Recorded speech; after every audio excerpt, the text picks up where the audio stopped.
हमारे साथ हैं बरौनी नगर परिषद वार्ड संख्या 24 के पार्षद कुमार गौतम।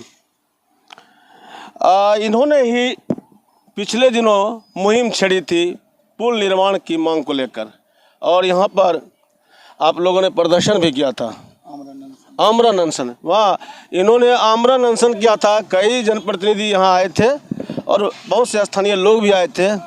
तो कुमार गौतम, बात कहाँ तक आगे बढ़ी है? अभी हम लोगों से बात कर रहे थे। ज़रूरत तो है, क्या चुनावी मुद्दा भी बनेगा इस बार ये पुल का निर्माण यहाँ? देखिए विजय भैया, सबसे पहली बात तो हम लोग छोटे जनप्रतिनिधि हैं और चुनावी मुद्दा हम लोग को तो लग ही नहीं रहा है कि चुनाव इस बार हो रहा है लोकसभा का। हमारे अभिभावक ऐसे थे जो कि इस क्षेत्र के अभिभावक होने के साथ साथ वो एक पूरे भारत के एक केंद्रीय मंत्री थे और उनका उठना बैठना हमारे प्रधानमंत्री के साथ होता था।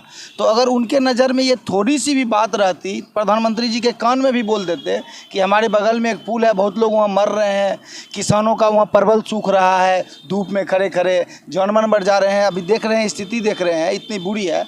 अगर छोटी से कान में भी बोल देते तो ये पुल निर्माण कोई बहुत बड़ी बात नहीं थी।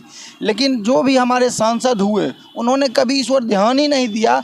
कारण ये रहा कि हम लोग बस लगातार मोदी जी के नाम पे वोट देते रहे और मोदी जी के पास हम अपनी आवाज़ पहुंचा ही नहीं पाए। हम लोग छोटे जनप्रतिनिधि हैं, हमारी आवाज़ दब जाती है।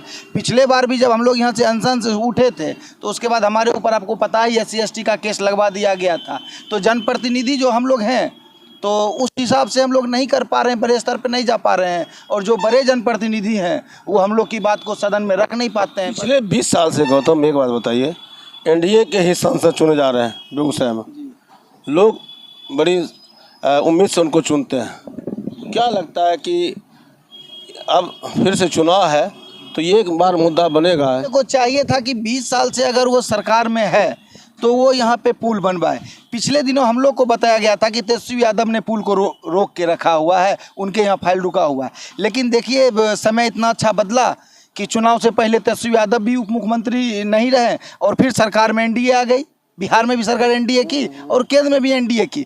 तो लोगों के जेहन में, जनप्रतिनिधि के जेहन में ये बात रहती तो दोनों जगह से पास करवा के पुल बनाया जा सकता था। लेकिन है क्या कि बड़े बड़े जनप्रतिनिधियों का बस काम है कि मुद्दे को मुद्दे बनाए रखना ताकि चुनाव में इसकी राजनीति हो और उस पर फिर हम वोट समेट पाएं। मुद्दे में लोग वोट करते हैं, आपको लगता है कि यहाँ भावनाओं पर करते हैं? अभी तो भावनाओं पे ही हो रही है। मुद्दे पे अगर वोट करते तो अभी मानिए कि उस टाइप की कोई बात नहीं थी कि यहाँ से NDA या फिर दूसरे दल वाले भी जो हैं वो भी विधानसभा चुनाव हार के लोकसभा का चुनाव लड़ रहे हैं। विधानसभा पिछले बार वो हारे थे और अभी लोकसभा के कैंडिडेट हैं। मतलब सिंपल समझिए ना कि देहाती में वो कहावत है ना, कापर करूँ सिंगार पिया मोरा अनहर। किसको वोट दे समझे में नहीं आता है। जो विधानसभा हार गए बैठे हुए हैं या जो लोकसभा जीत के बैठे हुए हैं, दोनों बैठे हुए ही हैं, काम के दोनों में कोई नहीं है। क्या करिए, क्या करेंगे? लोकतंत्र में सुने कि बछवाड़ा से कोई एक अच्छे जनप्रतिनिधि निर्दलीय खड़ा हो रहे हैं, युवा हैं, उनका सहयोग करेंगे, और नहीं तो फिर जो लोकतंत्र में अधिकार है, नोटा दिया सरकार, नोटा दबाएंगे। क्या करेंगे? आप क्या कर सकते थे उस समय? कोई ऑप्शन नहीं है वहाँ से। मुद्दा आधारित चुनाव होना चाहिए।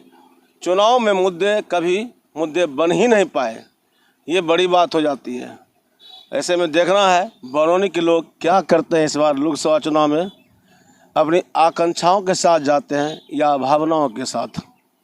खबर पोस्ट के लिए विजय कुमार।